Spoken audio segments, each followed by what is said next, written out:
Friends, आज मेरा topic है impurities in drug substance. Drug substance बोलेगा तो that is nothing but our API.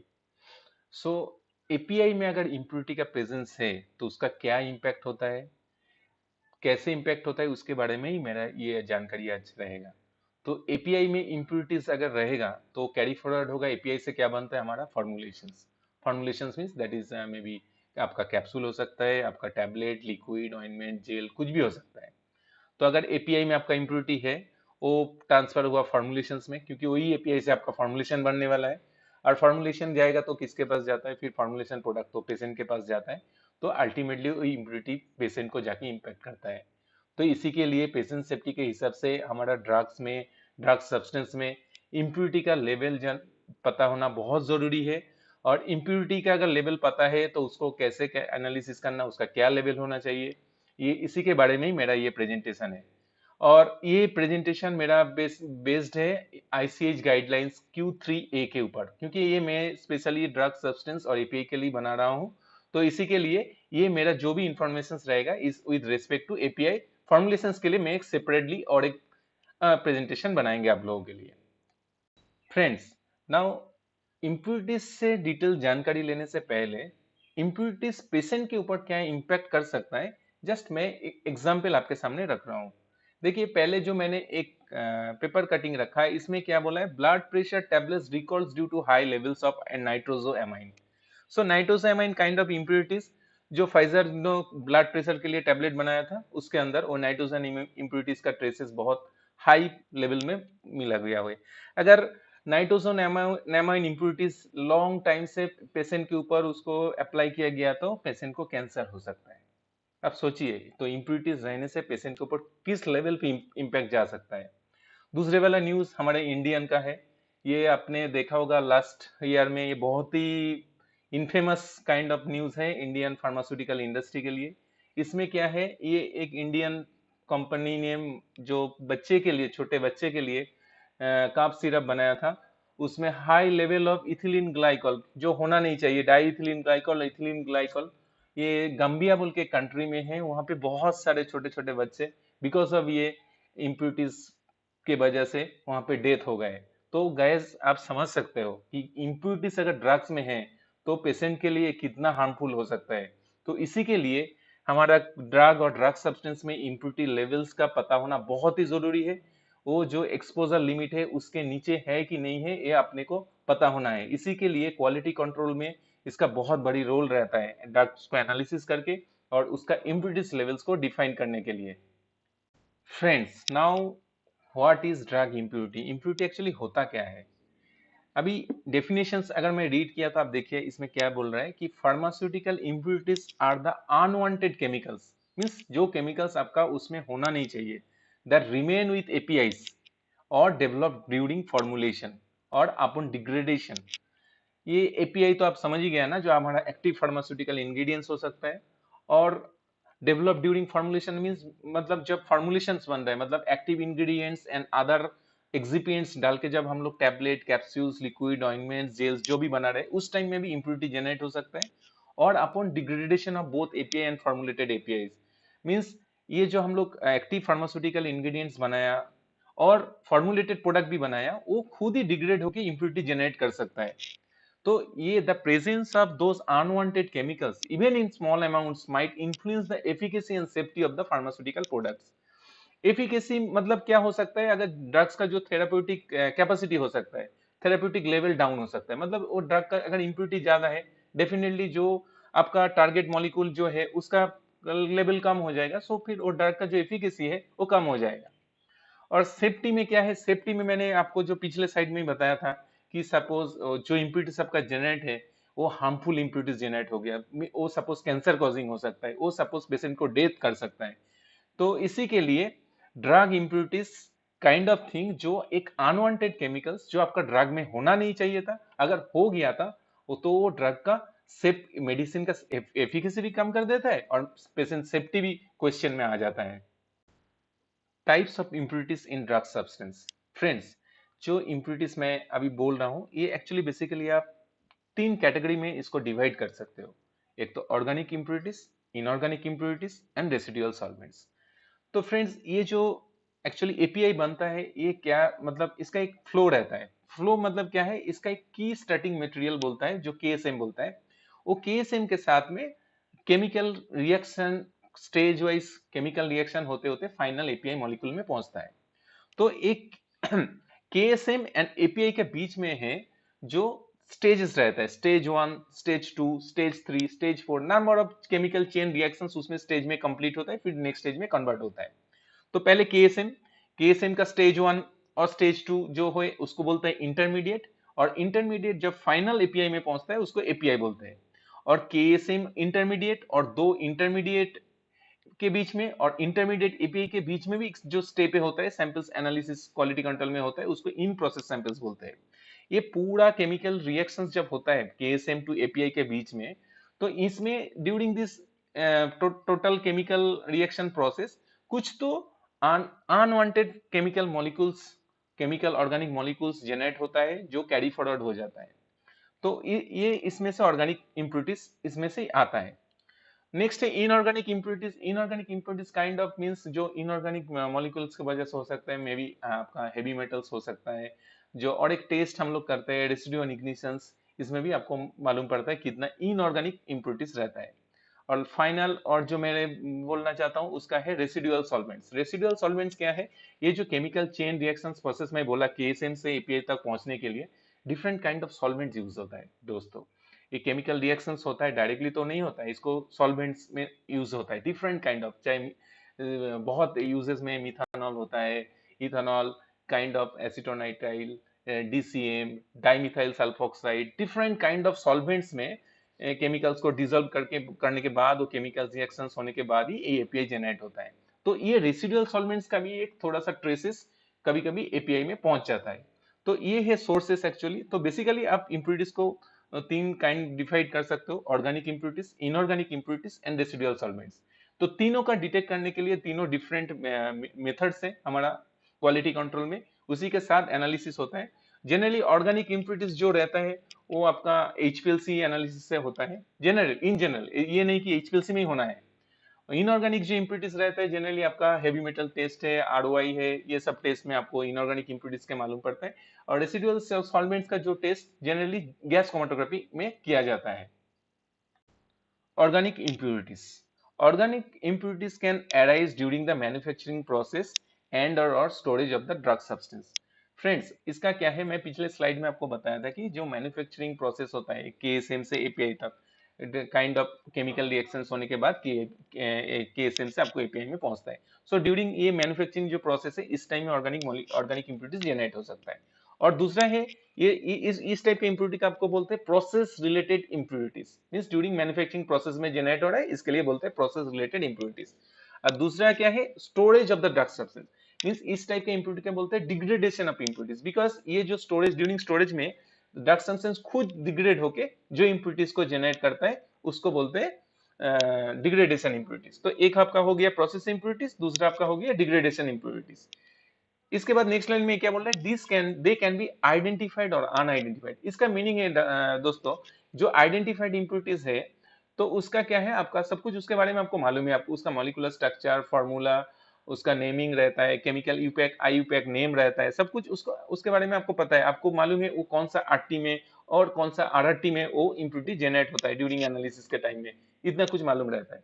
और दूसरा अनआइडेंटिफाइड है जिसके बारे में आपको कुछ मींस आप उसको स्ट्रक्चर के बारे में, उसको मॉलिक्यूलर फार्मूला, नोमेनक्लेचर, उसको कुछ भी आपको मालूम नहीं रहता है, तो उसको कभी कोई बैच में आता है कोई बैच में नहीं आता है, तो उसको अनआइडेंटिफाइड इम्प्यूरिटी बोलते हैं। वोलेटाइल, ये वोलेटाइल भी नेचर हो सकता है, नॉन वोलेटाइल भी नेचर हो सकता है। तो यहाँ पे जो सोर्स बताया इन्होंने, एक तो देखिए पहले क्या इसने बोला, स्टार्टिंग मटेरियल्स, जो मैंने बोला था कि एएसएम, जहां से एक्चुअली आपका एपीआई का स्टार्ट होता है, जहां से मतलब आपका स्ट्रक्चरल जो मॉलिक्यूलर फार्मूला, जो मेन फ्रेगमेंट जिस मटेरियल में रहते हैं उसको केएसएम बोलता है। तो केएसएम से एक हो सकता है। दूसरा है रिएक्शन बाय प्रोडक्ट, ये डिफरेंट स्टेजेस के थ्रू से आता है, मैंने बोला ना। तो इस स्टेज जो केमिकल रिएक्शन हो सकता है इसके बीच में भी ये जनरेट हो सकता है। इंटरमीडिएट स्टेजेस मैंने आपको बोला, ये भी स्टेज प्रोसेस रिलेटेड है। फोर्थ बोला डिग्रेडेशन प्रोडक्ट्स, प्रोडक्ट्स मतलब खुद ही प्रोडक्ट डिग्रेड होके जो बना रहा है।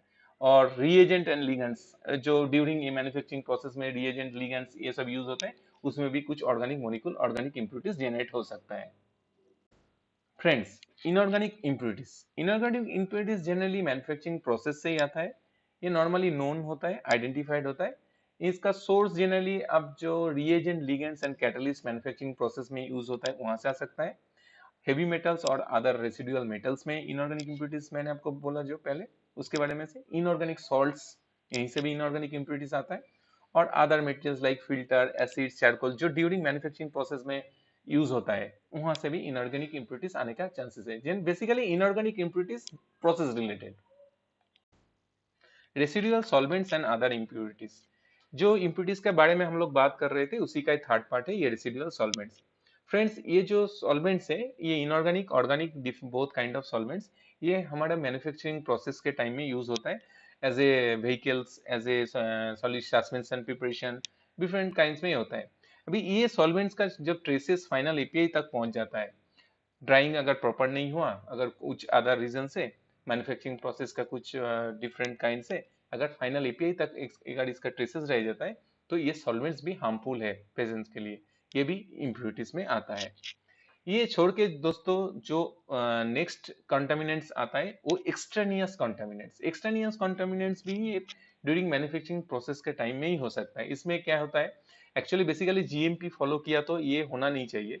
गुड मैन्युफैक्चरिंग प्रैक्टिसेस इसीलिए फॉलो होता है कि एक्सट्रानियस कंटामिनेंट्स नहीं आता है।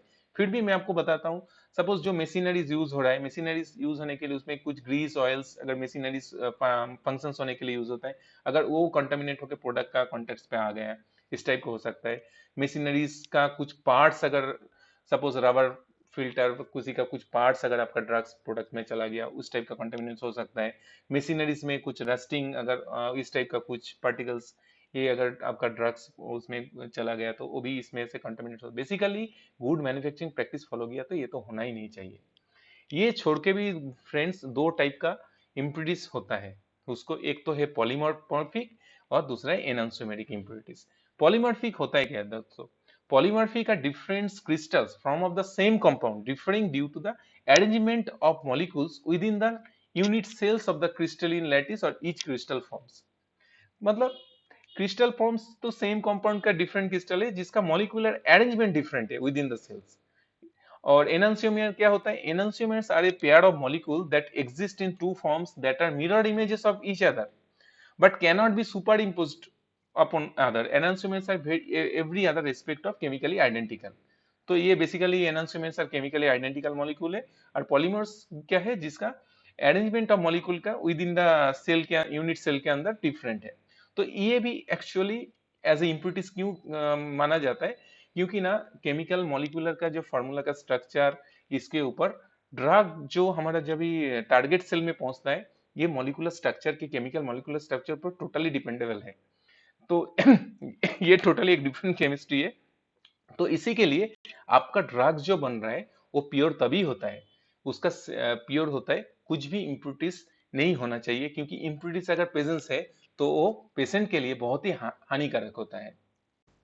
थ्रेशोल्ड दोस्तों, फिर आगे बात करने से पहले कुछ टर्मिनोलॉजी के बारे में हम लोग यहाँ पे पता कर लेते हैं, तो आगे का जो स्लाइड्स है वो समझने में आसानी पड़ेगा आपको। देखिए दोस्तों, दो तीन, ज्यादा नहीं है, दो तीन टर्मिनोलॉजी हम लोग उसमें अंडरस्टैंड करेंगे। फर्स्ट है रिपोर्टिंग थ्रेशोल्ड। रिपोर्टिंग थ्रेशोल्ड क्या है, a limit above which an impurity should be reported. So reporting, इसको रिपोर्टिंग थ्रेशोल्ड बोलते हैं। Reporting threshold is the same as reporting level in Q2B। Q2B ICH guideline का एक part है।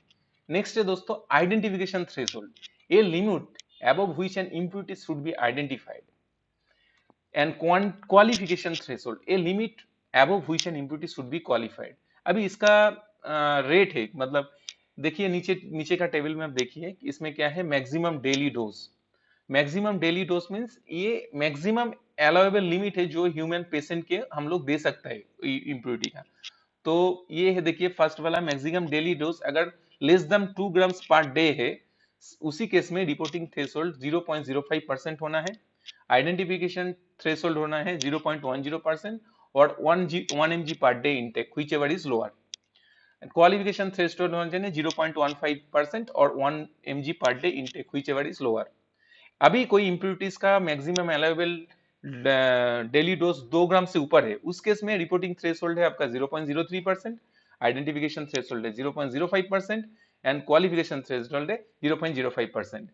तो दोस्तों इसमें से आपको एक तो चीज समझ में आ ही जाएगा, जो मैक्सिमम डेली डोज का लिमिट लेस देन 2 ग्राम पर डे है वो ज्यादा हार्मफुल है।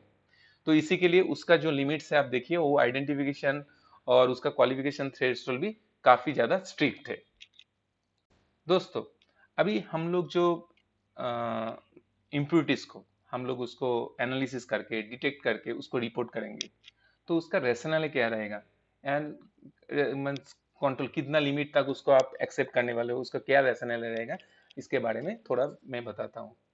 देखिए फर्स्ट पॉइंट क्या बोल रहा है, assessment of actual and potential impurities most likely to arise during the synthesis purification and storage of the new drug substance.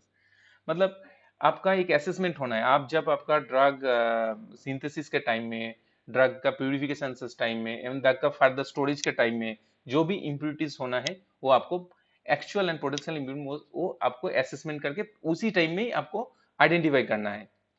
Then next point, assessment data include results of developmental batches, proposed commercial batches and trace testing study।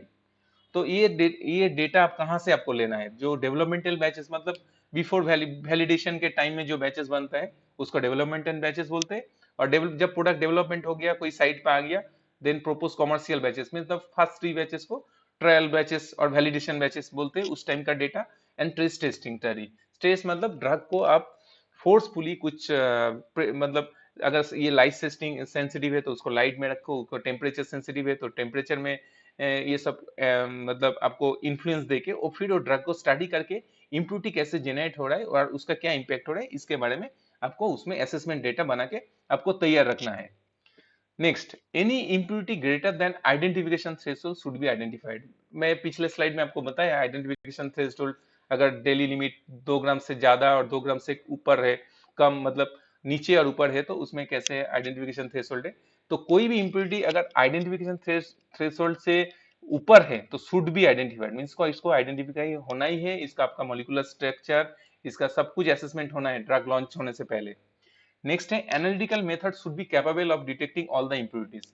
अभी आपने जो analytical method आप use करने वाले हो आपका drug testing के लिए, मेथड एनालिसिस के लिए, वो कैपेबल होना चाहिए आपका इम्प्यूरिटीज।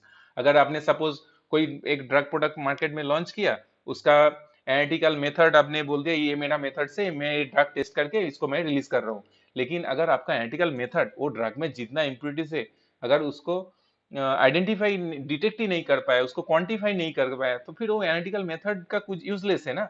अदरवाइज क्योंकि फिर वो इम्प्यूरिटीज को डिटेक्ट नहीं होगा, वो फाइनली वो इम्प्यूरिटी पेशेंट के पास जाएगा और इम्पैक्ट आएगा। तो आपका analytical method should be capable of detecting what ever impurities available in your drug components.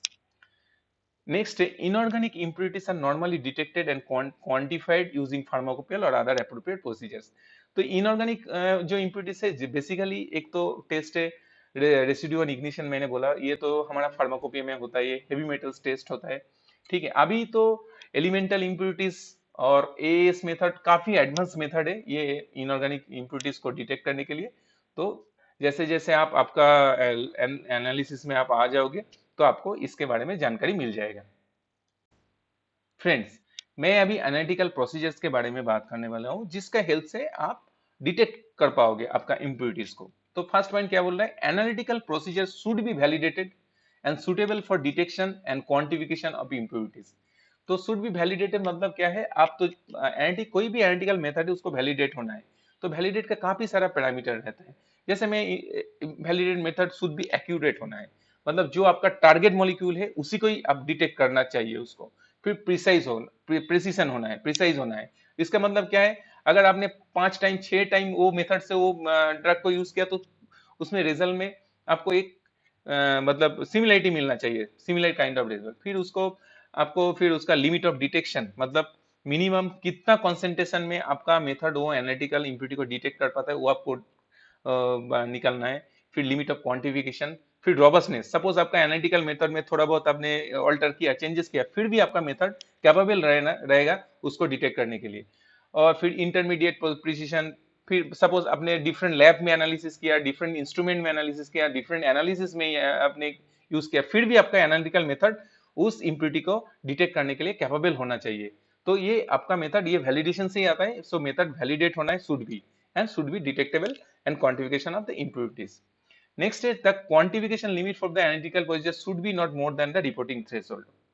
तो देखा आपने भाई, तो आपका जो एलओक्यू लिमिट होगा आपका एनालिटिकल प्रोसीजर्स का, तो रिपोर्टिंग थ्रेशोल्ड से ऊपर नहीं होना चाहिए। नेक्स्ट है organic impurity levels can be measured by comparing an analytical response for an impurity to that an appropriate reference standard or to the response of the new drug substance itself। तो इसमें ये आप organic impurity levels को आप उसी के हिसाब से मींस ये कंपैरिजन हिसाब के स्टैंडर्ड के साथ में स्टैंडर्ड के रिस्पांस के सामने इम्प्योरिटी का क्या रिस्पांस है उसके हिसाब से आप मतलब डिटेक्ट कर सकते हो। ये उस टाइप का प्रोसीजर अलाउड है। Acceptance criteria and analytical procedure used to estimate identified or unidentified impurities can be based on the analytical assumptions equivalent detected response। Now friends, reporting of impurity content of batches। आपने impurity को method कैसा होना है, अभी method अब देख लिया, उसको डिटेक्शन हो गया, अभी आपको रिपोर्ट करना है कैसे, उसका भी कुछ रूल्स एंड रेगुलेशंस है आईसीएच गाइडलाइन के हिसाब से, उसके बारे में बताता हूँ। देखिए, quantitative result should be presented numerically and not in general terms such as compliance meets limit. मतलब आपने अगर सपोज कोई ड्रग को एनालिसिस किया और कोई इम्प्यूरिटी को डिटेक्ट किया, तो वो अगर स्पेसिफिकेशन लिमिट के मैच मतलब नीचे ही है, कॉम्प्लेक्स हो गया, आपको कॉम्प्लेक्स बोल के नहीं होगा, आपको एग्जैक्ट कितना क्वांटिटी आपने डिटेक्ट किया, वो अगर एलओडी लेवल के ऊपर, एलओक्यू लेवल के ऊपर है, तो आपको वो न्यूमेरिक वैल्यू आपको रिपोर्ट करना है। ऐसे कॉम्प्लाइज है, पास है, मीट्स द लिमिट, ऐसा नहीं चलेगा। नेक्स्ट है any impurity at a level greater than the reporting threshold and total impurities observed in the batches of the new drug substance should be reported with the analytical procedures indicated। सो जो भी impurity आपका reporting थ्रेल्स मतलब suppose आपका drug substance में आपने बताया आपने कि आपका 4-5 नॉन इम्प्यूरिटीज है, ठीक है, वो छोड़ के भी आपने कुछ इम्प्यूरिटी डिटेक्ट किया जो आपका नॉन नहीं है बट वो रिपोर्टिंग थ्रेशोल्ड से ऊपर आया है, तो उस केस में उस रिपोर्ट उसको अनआइडेंटिफाइड इम्प्यूरिटीज बोलते हैं, उसको भी आपको रिपोर्ट करना है। और टोटल मीन्स कितना आपका नॉन है कितना आपका अननोन है, उसका भी एक लिमिट है, उसके अंदर भी आपको रिजल्ट बैठना चाहिए। नेक्स्ट है below 1% result should be reported to 2 decimal places at above 1% result should be reported to 1 decimal places। मतलब आपका impurity level जो लेस देन अगर 1% है तो आपको 2 डेसिमल तक रिपोर्ट करना है, और 1% से ज्यादा है तो सिंगल डेसिमल्स भी अलाउड है। Any impurities at a level greater than the reporting threshold should be summed and reported at a total। वो मैंने पहले ही बोला था, मतलब आपका कोई भी impurity आया जो आपका नॉन impurity से बाहर है बट आपने डिटेक्ट किया और रिपोर्टिंग थ्रेशोल्ड से ऊपर आया, ठीक है, बट नोन नहीं है, फिर भी आपको उसको एज ए उसको टोटल इम्प्यूरिटी के अंदर में उसको आपको रिपोर्ट करना है। इंडिविजुअल उसमें से क्या है, जो भी सपोज आपको 4-5 अननोन है ना, उसमें सबसे जरा वो मतलब जो सबके रेफरेंस ज्यादा है उसको मैक्सिमम अनआइडेंटिफाइड अननोन इम्प्यूरिटी के अंदर में आपको रिपोर्ट करना है। Listing of impurities in specifications. अगर आप एनालिसिस करते हो तो आपके पास मेथड ऑफ एनालिसिस रहता है, मेथड ऑफ स्पेसिफिकेशंस रहता है, उसमें इम्प्यूरिटीज को कैसे रहता है उसके बारे में थोड़ा सा मैं छोटा जानकारी दे रहा हूँ। देखिए, ऑर्गेनिक इम्प्यूरिटीज के अंदर रहता है ईच स्पेसिफाइड आइडेंटिफाइड इम्प्यूरिटी, मतलब ये इम्प्यूरिटीज आपका सब नॉन इम्प्यूरिटीज होता है, उसका एक नेम रहता है, उसके सामने स्पेसिफिकेशन लिमिट रहता है, उसके अंदर में स्पेसिफाइड आइडेंटिफाइड इम्प्यूरिटीज के अंदर में वो आपको डिटेक्ट करके रिकॉर्ड करना है। देन स्पेसिफाइड अनआइडेंटिफाइड इम्प्यूरिटीज, ये क्या है स्पेसिफाइड इसका, अब मैंने पहले ही बोला अनआइडेंटिफाइड मतलब ये इम्प्यूरिटी का आपका मॉलिक्यूलर स्ट्रक्चर, उसका आईयूपैक नेम, कुछ मॉलिक्यूलर फॉर्मूला कुछ भी आपको मालूम नहीं रहता है, बट ये इम्प्यूरिटी आपका डिटेक्ट होता है, आपका जो रिपोर्टिंग डिटेक्शन थ्रेशोल्ड से ऊपर अगर रिजल्ट आया तो आपको इसको रिपोर्ट करना है, ठीक है। इसको ईच स्पेसिफाइड अनआइडेंटिफाइड इम्प्यूरिटी के अंदर में आपको हर एक इम्प्यूरिटी को जो नोन नहीं है लेकिन वो थ्रेशोल्ड से ऊपर अगर रिजल्ट आया तो उसको आपको रिपोर्ट करना है। Any unsensitive impurity with an acceptance criteria is not more than the identification threshold. तो ये भी आइडेंटिफिकेशन थ्रेशोल्ड से जो नीचे है मैंने बताया उसी के अंदर में ये करना है। और टोटल इम्प्यूरिटीज मतलब sum of the all known and unknown impurities आपको रिपोर्ट करना है। ये छोड़ के आपको और एक सेगमेंट मिलेगा स्पेसिफिकेशन में, रेसिडुअल सॉल्वेंट्स, उसमें different kind of solvents and different kind of ppm levels पे आपको एज पर स्पेसिफिकेशन आपको उसको रिपोर्ट करना है। ये छोड़ के बाकी आपका रहता है इनऑर्गेनिक इम्प्यूरिटीज जो आपका रेसिडुअल इग्निशन टेस्ट हो सकता है, हेवी मेटल्स टेस्ट हो सकता है, और अदर कोई सिमिलर काइंड ऑफ टेस्ट उसमें रह सकता है आपका स्पेसिफिकेशन एनएसटीपी में। फ्रेंड्स, अभी मैं एक बात बोलता हूँ, लास्ट जो मेरा ये टॉपिक का लास्ट स्लाइड है, qualification of impurities. Qualification is the process of acquiring and evaluating data that establishes the biological safety of an individual impurity और a given impurity profile at the level specified. मतलब कितना level तक आपका impurity biologically safe है, वो आपको qualify करना है, उसको आपको बताना है कि भाई मेरा ये इम्प्यूरिटी मेरा ड्रग सब्सटेंस में है, बट इतना परसेंटेज तक, इतना कॉन्सेंट्रेशन तक अगर रहेगा तो पेशेंट के लिए हार्मफुल नहीं है, ये आपको प्रूव करके दिखाना है। The level of any impurity present in a new drug substance that has been adequately tested in safety, और ये आपको क्लिनिकल सेफ्टी डेटा से आपको प्रूव करके, जो क्लिनिकल रिसर्च होता है उसी में वही टेस्ट होता है। मतलब न्यू ड्रग्स जब मार्केट में लॉन्च होता है तो उसको जो साइड इफेक्ट इसी के वजह से आता है। मतलब जो आपका नॉन इम्प्यूरिटी के प्रेजेंस रहता है उसका क्या इम्पैक्ट रहता है। एक तो ड्रग का इम्पैक्ट रहता है, उस साथ साथ में उसका जो साथ में इम्प्यूरिटीज जो रहता है, जो सर्टेन लिमिट्स तक वो प्रेजेंस ही रहेगा उस ड्रग में, उसका क्या इम्पैक्ट रहता है, ये क्लिनिकल स्टडीज करके ही आपको आगे बढ़ाना है। The qualification of the impurity should be considered it is level greater than the qualification threshold। मैंने वो जो स्लाइड में आपको बताया था, क्वालिफिकेशन थ्रेशोल्ड के ऊपर अगर 2 ग्राम से अलाउेड लिमिट से ऊपर नीचे में जो उसका अगर ऊपर है तो आपको उसमें ड्रग्स को क्वालिफाई करना है। तो क्वालिफिकेशन इम्प्यूरिटीज वो है जो आपका ड्रग्स में जो भी आपका इम्प्यूरिटीज है वो बायोलॉजिकली पेशेंट के लिए कितना लेवल, कितना कंसेंट्रेशन सेफ है, वो आपको रेगुलेटरी अथॉरिटी को बताना है। Friends, this is the last slide. Thank you slide for you. Thanks for listening my presentation for this so much of time. Friends, अगर ये वीडियो अच्छा लगे तो प्लीज जय शेयर लाइक कमेंट करो, और मेरे को बोलो कि इस टाइप का वीडियो अगर अच्छा लगता है तो मैं आपके लिए फिर से पोस्ट करेंगे। Thank you guys, thanks once again for listening my channel.